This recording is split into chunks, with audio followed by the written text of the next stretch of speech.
بسم اللہ الرحمن الرحیم۔ سوال یہ پوچھا گیا ہے کہ اگر کسی شخص کے دو الگ الگ مقامات پر جو ہے وہ رہائش اور مکانات ہوں، جہاں وہ کبھی کسی ایک مکان میں رہتا ہو، کبھی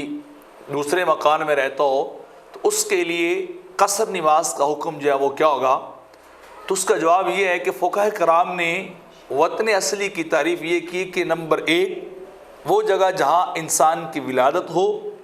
نمبر دو وہ جگہ جہاں شادی کر کے انسان نے رہنے کی نیت کر لی ہو،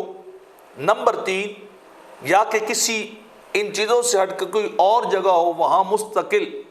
رہنے کے انسان نے نیت کر لی ہو۔ تو اگر اس صورت میں کسی شخص کے دو الگ الگ شہروں میں جو نماز قصر والے فاصلے پہ ہوں اور ان کی رہائش ہو، کبھی وہ ادھر رہتا ہو کبھی ادھر رہتا ہو، الگ الگ مکانات میں رہتا ہو، تو وہ دونوں اس کے وطن اصلی ہی شمار ہوں گے۔ وہ 10 دن 15 دن سے کم رہے یا زیادہ رہے، وہ ہر صورت نماز کو مکمل کرے گا، اس کو قصر کی اجازت نہیں ہوگی۔ وہ گویا جس طرف بھی جائے گا اپنے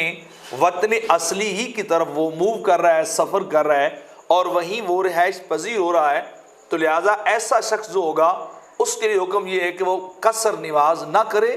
کیونکہ اب اس کے وطن ہیں لیکن وہ 2 ہو چکے ہیں یا 3 ہو چکے ہیں، اور اس کی ملکیت میں اور اس کا ارادہ بھی ہے۔ بدائع الصنائع کے اندر بھی اس مسئلے کو اسی طرح نقل کیا گیا ہے، اور البحر الرائق کے اندر بھی یہ مسئلہ اسی طرح ہے کہ وہ دونوں اس کے وطن اصلی شمار ہوں گے اور نماز مکمل پڑھی جائے گی، قصر جو ہے وہ نہیں پڑھی جائے گی۔